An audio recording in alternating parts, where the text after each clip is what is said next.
మా ప్రభుత్వం హయాంలో వాలంటీర్ వ్యవస్థ ఉందని మాజీ ఎంపీ మార్కాని భారత్ అన్నారు. వరదలు వంటి విపత్తులు వచ్చినప్పుడు వాళ్ళు చకచక తమ పరిధిలో ఉన్న కుటుంబాలను శిబిరాలకు చేర్చడంలోనూ సహాయక చర్యలు అందించడంలోనూ ముందుండేవారని చంద్రబాబు వాలంటీర్లను కొనసాగిస్తానని, వారి జీతం 10,000 పెంచుతానని హామీ ఇచ్చి ఇప్పుడు వాలంటీర్లను పూర్తిగా పక్కన పెట్టేశారని అన్నారు. మరి గతంలో వాలంటీర్ సిస్టమ్ ఉండేది.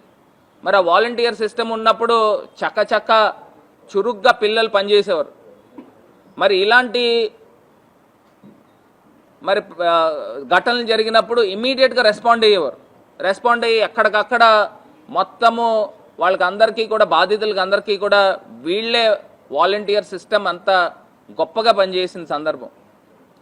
మరి ఈ చంద్రబాబు నాయుడు గారు వచ్చిన తర్వాత వాలంటీర్లకి 10,000 రూపాయలు మరి వాళ్ళకి స్టైఫండ్ కానీ లేకపోతే ఇస్తానని చెప్పి మరి వాళ్ళని ఏ రకంగా తీసేసిన సందర్భాలు, వాలంటీర్ సిస్టమ్నే మొత్తం నిర్మూలన చేసిన సందర్భం. రాష్ట్ర వ్యాప్తంగా 4 లక్షల మంది పిల్లలు వాలంటీర్ పిల్లల్ని తీసేసిన సందర్భం. మరి ఇది ఎక్కడికి వెళ్ళిపోతా ఉన్నాము? మరి ఇదే చంద్రబాబు నాయుడు గారు నిరుద్యోగ భృతి 3,000 ఇస్తా అన్నాడు. మరి వాలంటీర్స్ కూడా పాపం చాలామందికి ఉపాధి లేకపోవడం వలన కదా మరి వాలంటీర్స్ కింద వస్తూ ఉన్నారు.